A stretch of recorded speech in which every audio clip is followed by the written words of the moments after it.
All right, we are back. Second video of the day, May 31st, 2024.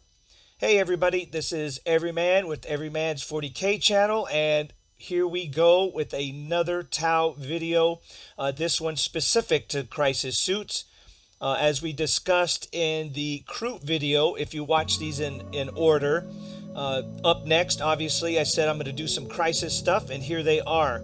So GW, as you guys, if you follow Tau at all, everybody knows, GW took the crisis suit and restricted them down to maximum of 3-man squads, or three men per unit. So here is the new setup, or my new configuration of my 3-man squads, along with their specific commander type. As you can see, we got some big commander type models in the back. We got a Coldstar, we got a enforcer way in the back, and then of course we got our heroic leader Farsight up front. Okay, so let's get into this. Very simple. I have one unit up here of flamers. These guys are off their feet. Okay, so I've got them kind of floating or hanging in the air. They are not glued in yet because obviously I want to prime separately. I'm going to put them on little chopsticks and take them out back, and we'll prime them. Okay, so they do come off their bases. All these models can come off their bases. The models in the back, as we described when I first made them, okay, because some of these you've seen before. Just these three up front you have not seen. Okay, these are new because again the GW Codex and the new way you've got to run them. Also, my commander Farsight is new. Okay, and a never before seen enforcer. Right, only thing I had was my Coldstar and a different version of Farsight, but this one is very good, and we'll give you some close-ups. So here we go. Let's bring these in. Okay, so here is my flamer unit. Okay, and I forgot all their names already. I think some are Star Scythe. The ones with the fusions, again, I forgot their names. The other one's Fire something, whatever. Yeah, I can't remember their names. I'm getting old. Anyway, so here we go again. Another one, flamers. Again, I picked Commander Farsight. Let's go ahead and bring him in here and check this out. This is like, I'm super proud of this. He's pinned, so that's why he's kind of up in the air, because I don't want to actually stick him on the base. You can see my basing strategy. Let me go ahead and remove him. Check that out. You can see my basing strategy. That is going to be so cool once we get that all painted, kind of all swampy, get some foliage. And then he goes right here. Again, we don't want to pin him all the way down yet, but check that out. Look at that. Got some orc skulls, got some human skulls. So kind of bringing in the lore of, like, he's been corrupted by Khorne a little bit, or at least had some type of association with Khorne. We got the ribbons tied around his leg. Again, that is real ribbon material, just to let you guys know how I did that. I went to Joanne Fabrics, or maybe Hobby Lobby. Went and got me a small roll of ribbon material. Right there on the end of his weapon. Bent some wires, actually tied in some ribbon. And look at that flow. Flowing back into the wind. Check out that weapon, his sword, double-handed. Okay, and then we got his shield, double shield. Forearm configuration, check that out, right? A forearm Farsight, shield on one arm, right? Check that out, and up here, boom, another shield. So now we got double shielded Farsight. Just a superior figure. I mean, this is just, once I get this painted, holy cow. Yeah, I'm ready to move past this printing stage and get into painting. Now let's go to the next unit. Okay, sorry, this is going to be a little bit long video, but you've seen these. These are my fusion blaster guys. Okay, fusion, right? Again, guy running. He got his little shields, right? He's got his 2 fusions. He's got his little weapon support system. This is the way, because if you guys remember, I had these configured the old style. Well, now they only get 2 weapons, or 2 choices for weapons, each one.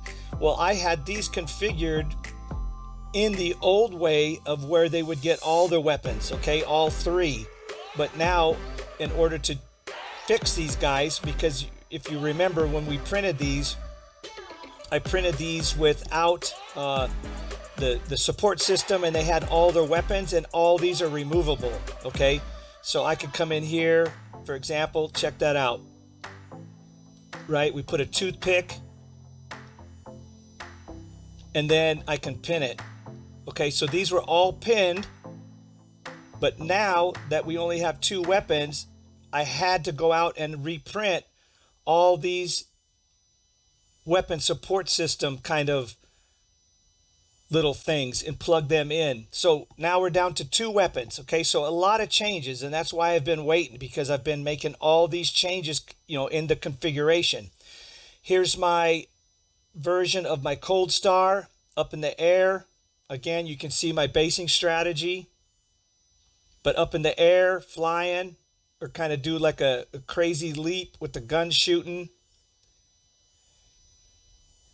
There's a reason why I picked the Coldstar to run with the fusions, because again, his movement shenanigans, moving 12, giving assault, all that kind of stuff. These are going to be close range in order to get them out to 2. So you got to get up really close, right into the face of your opponent to get the most out of those.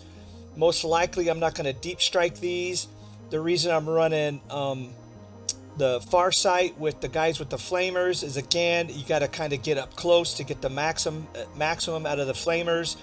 The trick is you drop the flamers down, you flame the heck out of some unit, and then you try to position these guys so that you got 2 units within the 9, right, within the 12 inches of the flamer, so that then on your opponent's turn, when they decide to either move in closer or even just to kind of move away, as soon as they start to move, you go ahead and you say, okay, I'm going to pop Overwatch. So if you got a CP, it gives you the ability to flamer one unit and then prepare to flame another unit, and so on and so forth. It's just different shenanigans. And because he has the weapon, the hand-to-hand combat weapon, where you can tank shock and things like that, there is the potential to be able to charge. So again, Farsight in with the flamers. You guys tell me, okay, all you Tau players, because I'm really not a Tau player.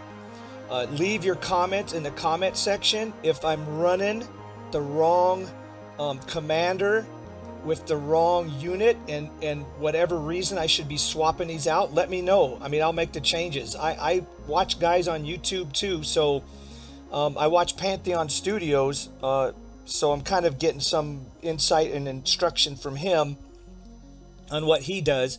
So let's get into this over here. Sorry, this is going to be a long video. Let's keep this short. We're at 8 minutes. Try to keep this under 10. So now here is my missile rack dudes, or my missile pod dudes.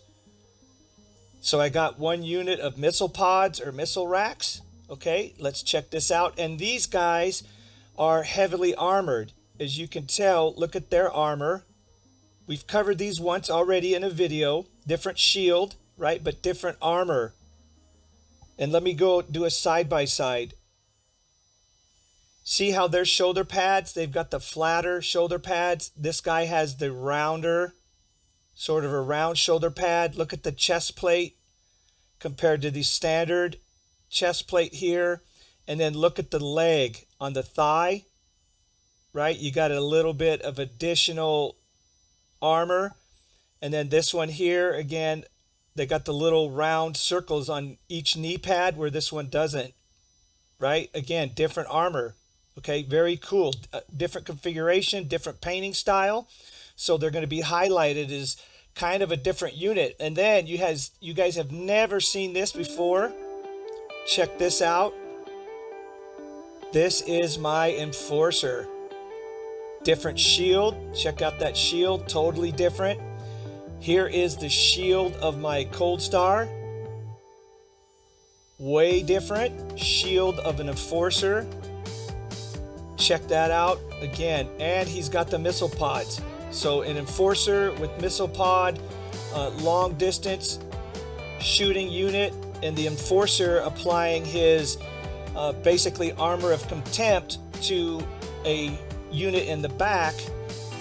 From what I understand, you don't want to take your Enforcer and put him on a unit that already gets a 4+ invulnerable save, which is your fusion guys over here. They already get one. What you want to do is you want to apply the Enforcer's armor of contempt onto a regular unit, bringing them from a save of 3 basically down to a 2. Then what you do is you try to use cover, so you bring that down to a 1. Obviously, I know there's no such thing as a 1+ save, but you try to reduce so that the maximum that you'll run, even when people start to apply minuses, unless they get into the -3s and -4s, you're making 4 up saves for these guys anyway, right? So you got 4 up save over here already. So now you apply the Enforcer's ability, and now you get another unit using cover can also get their 4+ save, right? So again, just trying to maximize abilities. So that's why I've got these guys all set up this way. But again, this guy, just the pose, the running, he's got his open hand up here, right? Another open hand. Got the shield arm dropping down on the table. It's like sweet. Hopping off a rock, got the one leg up in the air. I mean, again, once I paint these and I do my tricks with these and start weathering, and you guys see the style or the colors that I'm going to use, this is just going to be like fantastic. This is going to be insane.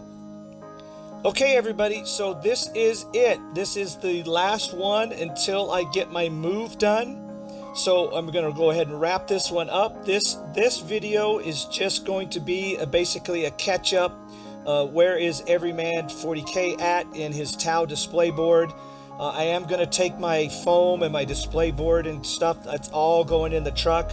Everything's going with me. So once I get moved, we'll get back into this. Everybody, I appreciate you hanging out there with me, staying with the channel. Wish me luck on the move. Yeah, and then we'll go ahead and close this one out like we always do. May your dice rolls come up 6s unless you're looking for that 1. Peace out, everybody.